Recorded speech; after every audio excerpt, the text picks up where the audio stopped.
رسول کریم صلی اللہ علیہ وسلم نے فرمایا کہ پینے کی ہر وہ چیز جو نشہ لانے والی ہو حرام ہے۔ صحیح بخاری حدیث نمبر 242۔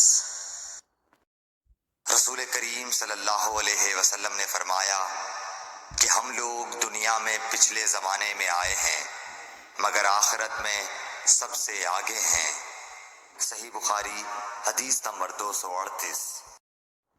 رسول اللہ صلی اللہ علیہ وسلم نے فرمایا ہر زخم جو اللہ کی راہ میں مسلمان کو لگے وہ قیامت کے دن اسی حالت میں ہوگا جس طرح وہ لگا تھا۔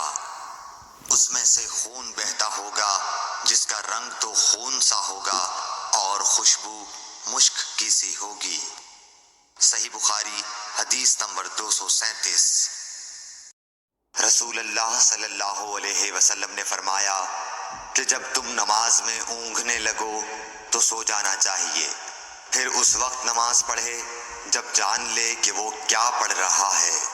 صحیح بخاری حدیث نمبر 213۔ رسول اللہ صلی اللہ علیہ وسلم نے فرمایا کہ جب کتا تم میں سے کسی کے برتن میں سے کچھ پی لے تو اس کو 7 مرتبہ دھو لو تو پاک ہو جائے گا۔ صحیح بخاری حدیث نمبر 172۔